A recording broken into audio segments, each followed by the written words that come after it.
Hello everyone. Today we are here to discuss a very important news regarding Haryana. Haryana में जो CM Khattar lead government है उनके खिलाफ recently no confidence motion move किया गया है in the state legislative assembly.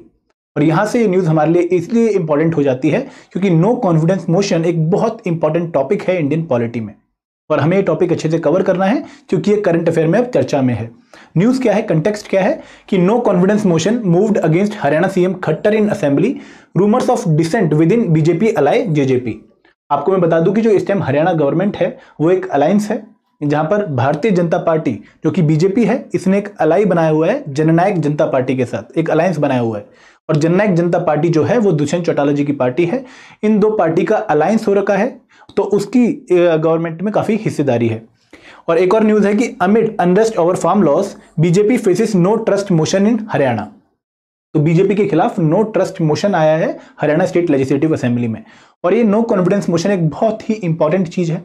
अगर आपने इंडियन कॉन्स्टिट्यूशन के कुछ इंपॉर्टेंट आर्टिकल्स को पढ़ा हुआ है तो वहां पर article 75 of Indian constitution and article 164 of Indian constitution काफी ज्यादा इंपॉर्टेंट हो जाते हैं.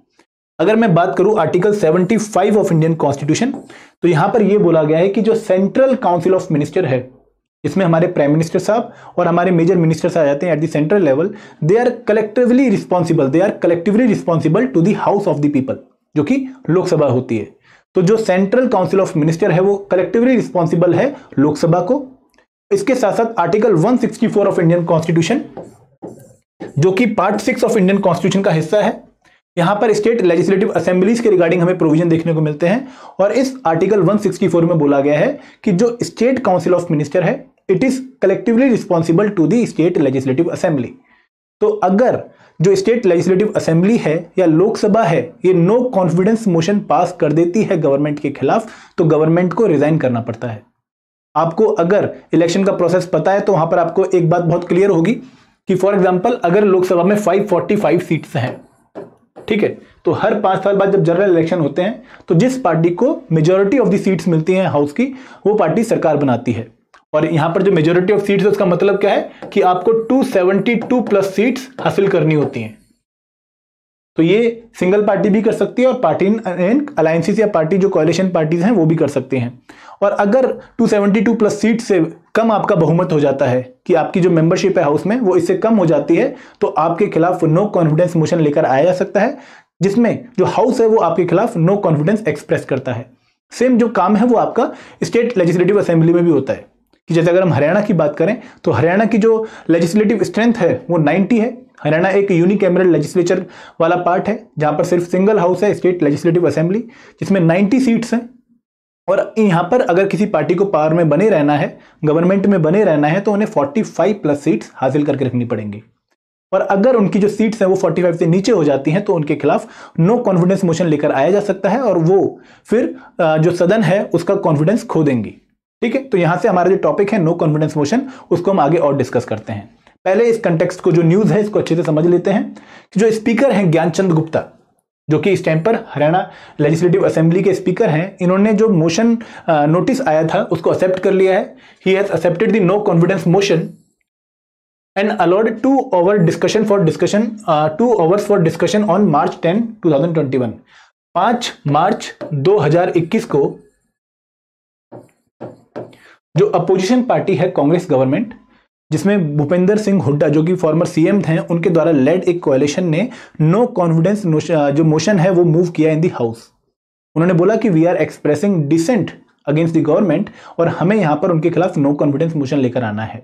इस टाइम पर अगर हम हरियाणा स्टेट लेजिस्लेटिव असेंबली की बात करें तो वहां पर जो कांग्रेस की स्ट्रेंथ है वो 30 इन नंबर है और इन 30 मेंबर्स में से 25 Congress MLAs including the former CM Bhupinder Singh Hooda उन्होंने इस मोशन में साइन किए हैं. और हरियाणा लेजिस्लेटिव असेंबली में मैं आपको बता दूं कि जो रूल्स ऑफ प्रोसीजर हैं जो स्टेट लेजिस्लेटिव असेंबली हरियाणा के हैं वहां पर ऐसा बोला गया है कि अगर नो कॉन्फिडेंस मोशन में 18 या 18 से ज्यादा मेंबर ने सपोर्ट कर दिया तो वो मोशन एडमिट किया जा सकता है स्पीकर के द्वारा. कि जैसे हम बात करेंगे जब लोकसभा की तो वहां पर मिनिमम 50 मेंबर्स का आपको सपोर्ट चाहिए होता है for admitting the no confidence motion. इसलिए हर एक स्टेट में इसी के साथ हर एक स्टेट में अलग अलग नंबर होते हैं. लोकसभा के केस में 50 मेंबर्स का सपोर्ट। लेकिन स्टेट के केस में जो स्टेट लेजिस्लेटिव असेंबली के रूल्स हैं वहां पर आपको नंबर देखने को मिलेगा कि इतने मेंबर्स का सपोर्ट चाहिए होता है। तो इन केस ऑफ हरियाणा यहां पर आपको 18 मेंबर्स का सपोर्ट चाहिए होता है for introducing the no confidence motion. ठीक है, इसके साथ साथ the assembly currently has a strength of 88 member in the 90 member legislative assembly. जो नॉर्मल स्ट्रेंथ है वो है 90 मेंबर। लेकिन इस टाइम पर एक अभय सिंह चौटाला जी थे, उन्होंने रिजाइन कर दिया ड्यू टू फार्मर प्रोटेस्ट, और एक प्रदीप चौधरी थे जिनको कन्विक्ट मान लिया गया एक पर्टिकुलर केस में, सजा हुई है, तो वो दोनों अब नहीं है, वैकेंट है सीट्स उनकी। और इस टाइम पर जो स्ट्रेंथ है वो है 88 मेंबर। तो अगर मान लो नो कॉन्फिडेंस मोशन लेकर आया गया है गवर्नमेंट के खिलाफ, तो गवर्नमेंट को लगभग 45 मेंबर्स का सपोर्ट चाहिए होगा for showing it's majority in the house. ठीक है, बीजेपी जेजेपी अलायंस जो कि इस टाइम पावर में है, Bharatiya Janata party and Jannayak Janata party, इनकी जो सीट्स हैं वो टोटल 15 नंबर हैं, जिनमें 40 सीट्स हैं बीजेपी गवर्नमेंट की और 10 सीट्स हैं जेजेपी की। और ये काफी कॉन्फिडेंट हैं कि हम इस मोशन को क्वैश कर देंगे, क्योंकि इनको लगता है कि इनका जो नंबर है वो 45 से काफी ज्यादा है, और इसके साथ साथ इनके पास कुछ इंडिपेंडेंट मेंबर्स का भी सपोर्ट है। ठीक है, leader of opposition Bhupendra Singh Hooda ने यह कहा है, जो इन्होंने ये मोशन मेनली मूव किया है, सबमिट किया है, उन्होंने बोला है कि no confidence motion will let people know which MLA stands with the government and which MLA stands with the farmer.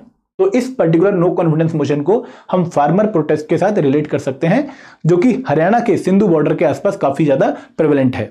ठीक है, इसके साथ साथ सभी पार्टीज ने ये भी घोषणा करी है, उन्होंने की व्हिप भी जारी हुई है कि अब जितने भी मेंबर हैं पार्टीज के, उनको प्रेजेंट रहना पड़ेगा on the day of voting, जिस दिन नो कॉन्फिडेंस मोशन पर वोटिंग होगी।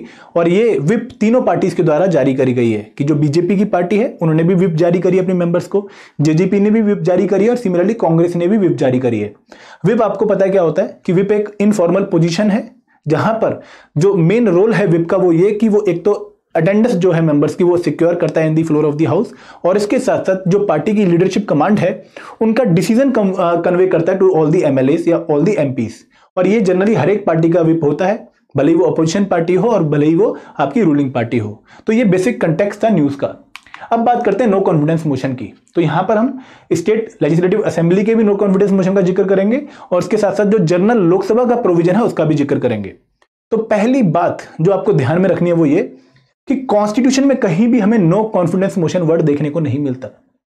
कॉन्स्टिट्यूशन में हमें कहीं भी नो कॉन्फिडेंस मोशन वर्ड देखने को नहीं मिलता। कॉन्स्टिट्यूशन में अगर ये वर्ड नहीं है तो हम क्यों नो कॉन्फिडेंस मोशन की बात कर रहे हैं? क्योंकि article 75 in the part 5 of Indian Constitution and article 164 in part 6 of the Indian Constitution, यहां पर दो बहुत इंपॉर्टेंट लाइंस लिखी हुई हैं जिसकी वजह से नो कॉन्फिडेंस मोशन पिक्चर में आता है। क्या लाइन लिखी हुई है? आर्टिकल 75 में मैंने आपको बताया कि the central council of minister shall be collectively responsible to the house of the people.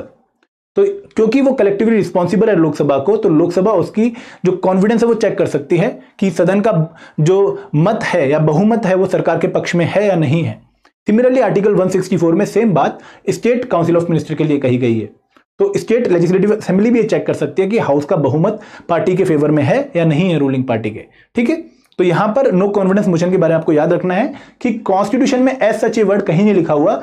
ये मोशन ड्राइव होता है article 75 in case of central council of minister and article 164 in case of state council of minister. अब जो लोकसभा है, state legislative assembly है, it can remove the council of ministers from the office by passing a no confidence motion. अगर मान लो ruling party के खिलाफ सदन में नो कॉन्फिडेंस मोशन पास हो गया तो उनको रिजाइन करना ही पड़ता है। और एक रूल एक और ध्यान रखना कि जो मिनिस्टर राज्यसभा के भी हैं उनको भी रिजाइन करना पड़ता है, भले ही वो मोशन लोकसभा में आ रहा है। अब ये मोशन लोकसभा में या स्टेट लेजिस्लेटिव असेंबली में ही क्यों आ रहा है, राज्यसभा या काउंसिल में क्यों नहीं आता? क्योंकि जो हाउस ऑफ द पीपल है, जो लोकसभा है, ये रिप्रेजेंटेटिव हाउस है। इस हाउस के लिए हर 5 साल बाद इलेक्शन होता है। Same is the case for state legislative assembly. ये आपका पॉपुलर हाउस है, यहां पर लोग अपने रिप्रेजेंटेटिव चुनकर भेज रहे हैं, और क्योंकि ये हाउस लोगों के रिप्रेजेंटेटिव को होल्ड कर रहा है तो यही उनको अकाउंटेबल भी स्टेब्लिश करेगा, यही उनकी अकाउंटेबिलिटी भी इंश्योर करेगा कि अकाउंटेबल है या नहीं है, क्या इनका बहुमत है या नहीं है। ठीक है, the motion needs the support of 50 member to be admitted in case of Lok Sabha. अगर आप लोकसभा में किसी सरकार के खिलाफ, सेंट्रल सरकार के खिलाफ नो कॉन्फिडेंस मोशन लेकर आ रहे हो तो आपको 50 मेंबर्स का एटलीस्ट सपोर्ट चाहिए होगा। और स्टेट में कितने मेंबर्स का सपोर्ट चाहिए, ये rules of the state legislative assembly decide करेंगे। जैसे हरियाणा के केस में 18 मेंबर्स का सपोर्ट चाहिए होता है।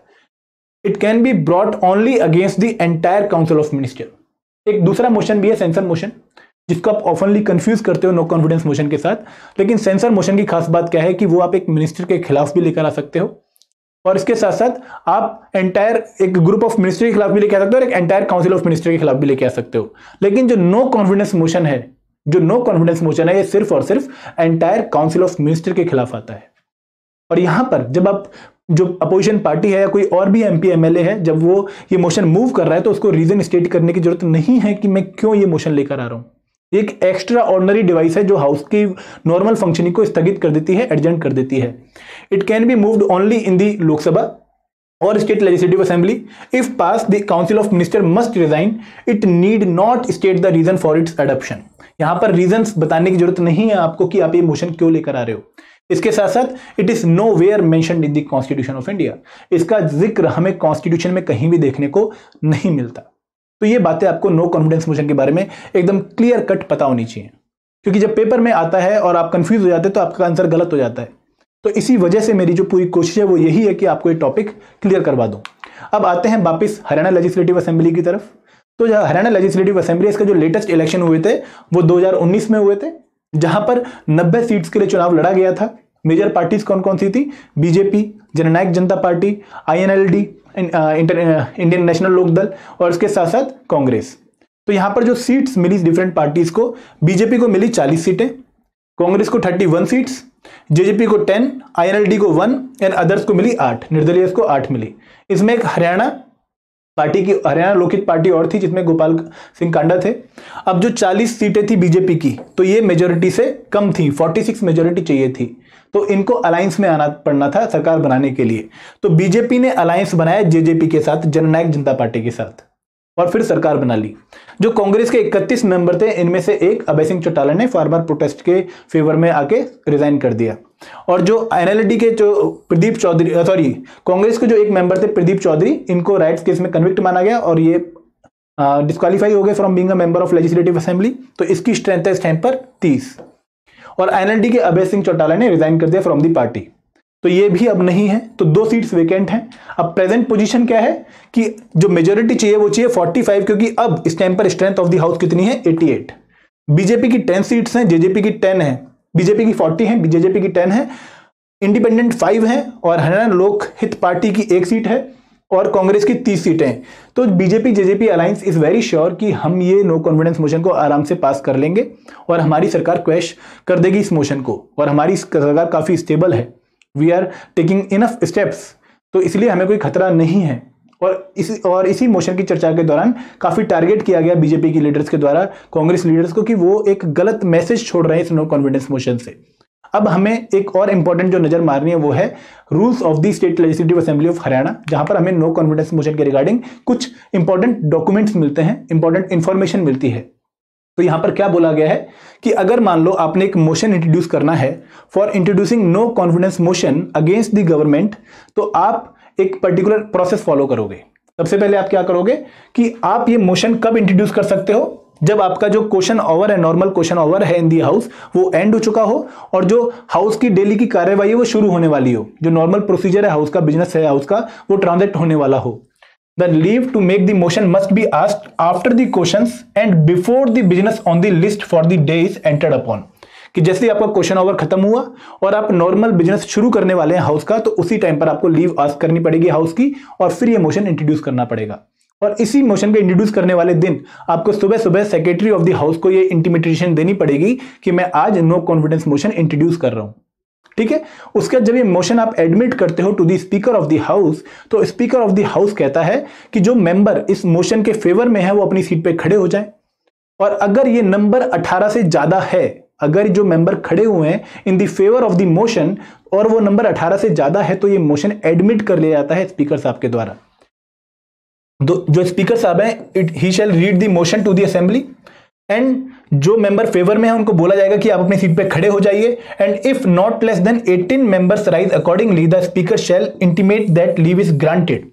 और मोशन के लिए फिर वो एक पर्टिकुलर डे एलोकेट कर देंगे डिस्कशन के लिए कि इस दिन हम डिस्कशन करेंगे इस मोशन पर। और ये जो डिस्कशन वाला डे स्पीकर साहब घोषित कर रहे हैं, ये 10 दिनों के अंदर अंदर ही होना चाहिए।